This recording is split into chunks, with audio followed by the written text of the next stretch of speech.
Le secret dans la vie pour ce qui concerne les finances est assez simple en réalité. Nous le connaissons à peu près tous, mais malheureusement très peu de personnes l'appliquent. À l'occasion de cette journée spéciale de Noël, je me décide de te rappeler ces fondamentaux sur la gestion des finances. Quiconque veut s'enrichir, et tu peux répéter ça à qui tu veux, il n'y a pas une autre solution. Quiconque veut s'enrichir doit respecter fondamentalement un principe en ce qui concerne la gestion des finances. Et le principe est le suivant. Dépenser moins que tu ne gagnes. C'est simple, n'est-ce pas? Et c'est logique. Il se trouve que dans la réalité, ce principe est très difficile à appliquer, tant pour les personnes que pour les entreprises. Je vais te donner quelques exemples pour que tu te rends compte à quel point ce simple principe de base est la raison pour laquelle beaucoup de personnes financièrement ne s'en sortent pas. Et crois-moi, si tu veux réussir dans la vie pour ce qui concerne le domaine des finances, il n'y a pas 4 chemins possibles.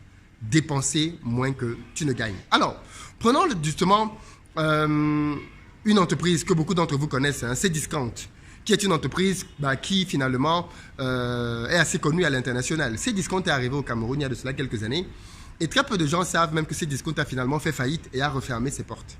Et en discutant il y a de cela quelques semaines avec un jeune homme ici sur place, il m'a expliqué pourquoi est-ce que Cdiscount avait fermé. Et il est évident que les raisons pour lesquelles Cdiscount avait fermé, c'est parce qu'ils n'avaient pas respecté ce simple principe de base. De quoi je parle? Ils sont arrivés au Cameroun et ils ont pris leur bureau où? À Bonapriso. Je précise que Bonapriso, c'est le quartier le plus cher du Cameroun. Enfin, pratiquement parce que c'est Bonandio. Donc, Bonapriso, c'est l'un des quartiers les plus chers de tout le pays. Ils ont pris un plateau, ok? Donc, vraiment un grand plateau pour installer leur bureau. Et par la suite, ils ont recruté des gens qui venaient de la diaspora, à qui ils ont donné des salaires faramineux. Ensuite, ils ont pris une flotte de véhicules. Ils ont pris des véhicules pour leur manager, pour leur directeur, avec des avantages, des bonus, plein d'éléments. Et tout ça peut sembler beau, n'est-ce pas? On peut se dire, mais oui, c'est normal, c'est une grosse structure. Quand ils viennent s'installer quelque part, il faut qu'ils respectent un certain nombre de normes, un certain nombre de principes internationaux, de standing et ainsi de suite. Mais il se trouve que, fondamentalement, toutes ces charges qu'ils se sont mises ont contribué à les mettre dehors. De quoi je parle? Vous devez bien comprendre une chose, qui est vraie pour qui est vrai tant en entreprise que dans les relations, que dans le domaine particulier. Si vous voulez réussir dans la vie, vous devez décoller léger. Quand vous voulez créer un business, vous devez surtout ne pas commettre cette erreur-là qui consiste à vous accumuler les charges. Reprenons le cas de Cdiscount. Qu'est-ce qui les obligeait à aller prendre un bureau dans le quartier le plus riche du pays quasiment? Le travail qu'ils font, ce n'est pas un travail dans lequel ils reçoivent du public. Ce n'est pas comme Orange, où on va dire que les clients vont venir dans ton bureau tous les jours. Ils font un boulot pour lequel on n'a pas besoin de les rencontrer, puisqu'ils travaillent avec Internet fondamentalement. Donc, ils auraient pu prendre un petit bureau, même dans une chambre cachée au fin fond du pays, que ça ne dérangerait pas en fait. Par contre, ils sont allés là où ça coûte le plus cher. Ils ont fait venir des managers de l'étranger, managers qui ne comprennent pas le contexte local, qui ont beaucoup de temps pour s'acclimater et des règles qui ne sont pas efficaces tout de suite. Autre erreur, donc ils auraient pu prendre des gars locaux qui allaient donner la performance nécessaire tout de suite en étant payés 5-10 fois moins cher et sans avoir besoin de tous les avantages qu'ils ont pu se donner pour pouvoir faire bonne presse. Et il se trouve que ce piège-là, je vois beaucoup d'entrepreneurs tomber dans ce piège-là. Beaucoup d'entrepreneurs qui veulent lancer leur business s'embarrassent très rapidement de beaucoup trop de charges. Beaucoup de gens se disent, oui, mais il faut que je lance ma société, il faut que j'ai mon véhicule de fonction, il faut que j'ai mes bureaux dans un très beau quartier, il faut que j'ai mon assistante, il faut que j'ai mon gardien, et ainsi de suite, et ils accumulent des charges. Et ils ne comprennent pas que plus une entreprise est lourde, et moins il lui est facile de décoller. Pour qu'une entreprise décolle, tout comme un individu dans la vie, il faut qu'il soit léger. Prenons donc le cas personnel. Beaucoup de personnes en Afrique ont du mal à réussir dans leur vie à cause de leur famille, et ça, il faut que les gens l'entendent. Parce que dans nos sociétés, les familles sont des éléments de charge énormes. Il suffit que le jeune homme trouve un petit boulot pour que la famille commence à faire de lui une poche qu'ils vont ponctionner tous les mois. Il faut qu'il paye la pension de tel enfant. Il faut qu'il paye la scolarité de tel autre enfant. Il faut qu'il... ensuite, il faut qu'il... maintenant, chaque fois qu'il y a un problème dans la famille, c'est vers lui qu'on vient. Quand un enfant est malade, c'est à lui qu'on envoie. Donc, tout de suite, il est bombardé de charges. Et comme en plus de tout cela, lui-même, il faut qu'il déménage pour aller dans un bon quartier, puisqu'il a maintenant il a un salaire. Il faut qu'il puisse acheter une voiture, puisqu'il est maintenant respectable. Et si la fille avec qui il est une irresponsable financièrement, eh bien, ils vont se retrouver à accumuler tous les deux énormément de dépenses pour améliorer leur style de vie. C'est à ça qu'on reconnaît les pauvres d'ailleurs, entre guillemets. Les pauvres, quand ils gagnent plus d'argent, ils augmentent leur style de vie. Les riches, quand ils gagnent plus d'argent, ils le réinvestissent. Ils n'augmentent pas leur style de vie. Et c'est super important de comprendre ça. Qu'est-ce que je veux dire par là? Quand un pauvre a un peu plus d'argent, tout de suite, il entre dans une logique de consommation. Il veut dépenser cet argent pour se faire plaisir à travers plusieurs choses. Quand un riche gagne de l'argent, eh bien, ce qu'il pense à faire, c'est de réinvestir cet argent-là pour que cet argent-là produise des bénéfices. J'en parlerai davantage dans une prochaine vidéo. Mais dans tous les cas, beaucoup de nos jeunes, même des moins jeunes, ont eu leur vie plombée à cause des familles, parce que les familles sont des grandes sources de grandes dépenses sur le continent. Et clairement, si tu veux réussir dans la vie en termes de finances, il va falloir que tu apprennes à dire un mot magique, ça s'appelle non. Et ce que je dis là va faire mal à beaucoup de gens, mais parce que je me rends compte que beaucoup de jeunes gens, hommes comme femmes, ne savent pas dire non. Ils ne savent pas dire non à leur père, non à leur mère, non à leur soeur, non à leurs copains, non à leurs copines. Si tu veux réussir financièrement, l'un des mots auxquels tu vas devoir t'habituer, c'est non. Il faut que tu apprennes à dire non. Ton père te demande de l'argent en extra, non. Ta mère te demande de l'argent en extra, non. Ton oncle, ton frère, son enfant est malade, non. Il faut que tu apprennes à dire non. Alors attention, ce que je dis là peut sembler trop dur. Comment est-ce que tu peux dire ça, Philippe?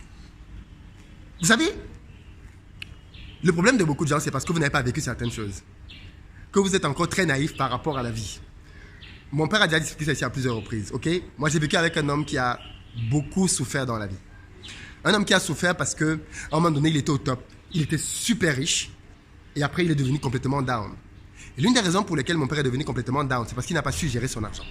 Et l'une des raisons pour lesquelles il n'a pas su le gérer, c'est parce que quand il le gagnait, il le dépensait à faire plaisir, à répondre aux besoins de toute la famille, des amis, des copains, ainsi de suite, et à ne jamais le placer là où il fallait le placer. Conclusion, quelques années plus tard, eh bien, il n'avait plus rien quand tout s'est terminé, et toutes les personnes sur qui il avait misé n'étaient plus là pour lui. Donc c'est facile quand on est derrière une caméra de dire « mais non, c'est trop dur, je vais aider, je vais aider, je vais aider ».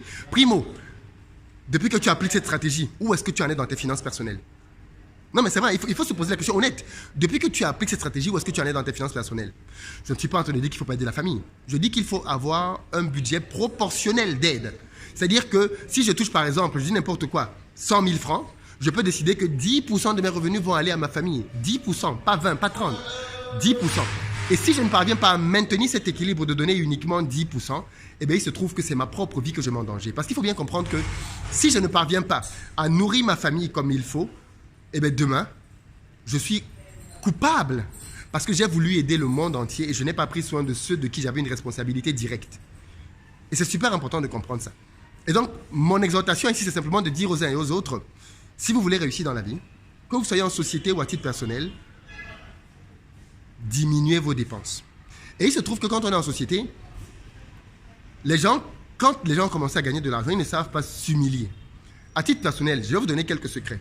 Quand je crée une société, comme j'ai pu en créer au Cameroun, le but n'est pas d'aller prendre l'argent de ma société en France pour venir le mettre dans ma société au Cameroun. Non. Je crée ma société en fonds propres. C'est-à-dire que j'estime que, ok, pour lancer une société au Cameroun, par exemple, il me faut 100 000 euros. Je dis n'importe quoi. Ou 50 000 euros, ou 15 000 euros, peu importe.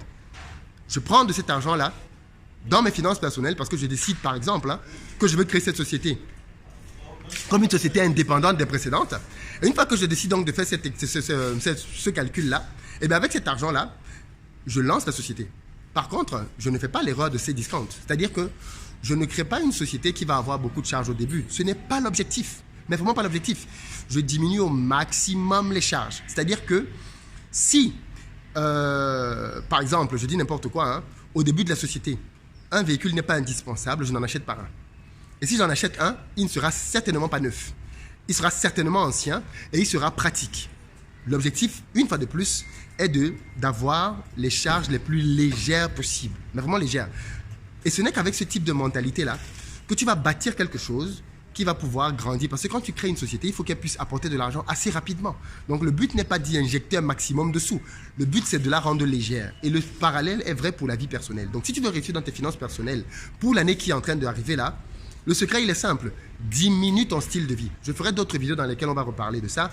Je te reparlerai des principaux points de dépense. Si tu veux qu'on parle de finances personnelles, tu me le dis dans les commentaires. Je te donnerai davantage d'astuces pour diminuer ton train de vie. Mais c'est fondamental. Si tu ne diminues pas ton train de vie, tu ne vas pas réussir financièrement. Et je sais que le piège, la tentation, elle est là et elle te pousse à te dire comme je gagne plus maintenant, il faut que je me fasse davantage plaisir. Erreur, erreur, erreur, erreur.